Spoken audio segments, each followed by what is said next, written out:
Newborn বেবিদের জন্য এত বেশি কাঁথার প্রয়োজন হয় যে নকশি কাঁথা সেলাই করার শখ থাকলেও সময় থাকে না।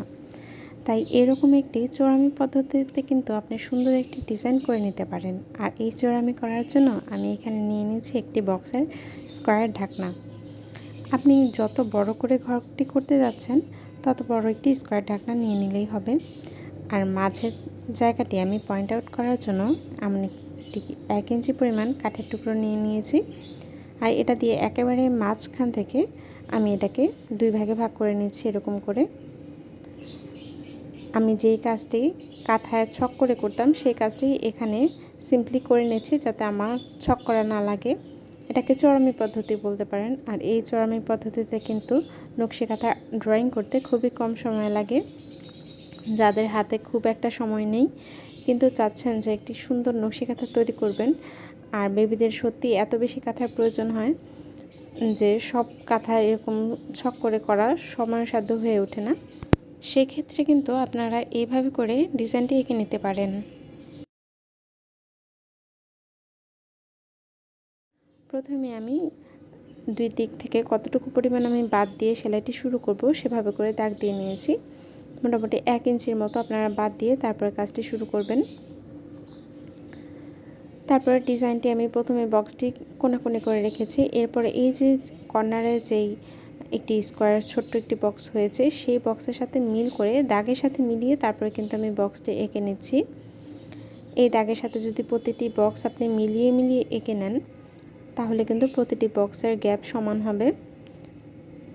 আর আপনি যে চোরাই পদ্ধতি ইউজ করেছেন সেটা কেউ বুঝতেও পারবে না।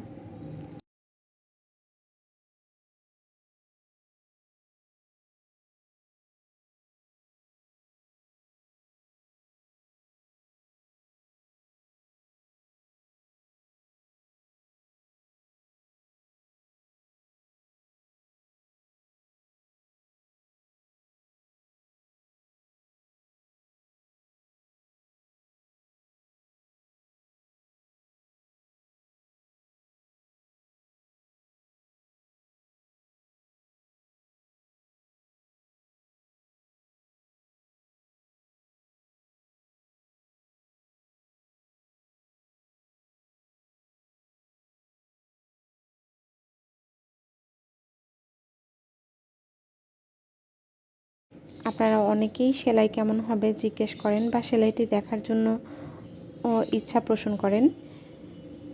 আর আপনারা এই জায়গাগুলিতে যদি খুব বেশি গর্জিয়াস কাঁথা করতে চান এই পাতার অংশগুলিকে ভরট দিতে পারেন। তবে আমি মনে করি যদি আপনারা বড় কাঁথা করেন সেক্ষেত্রে ভরট দিতে পারেন, যেহেতু বড় কাঁথাগুলো অনেক বেশি শখের হয়ে থাকে আর সেগুলো আমরা রাফ ইউজ করি না।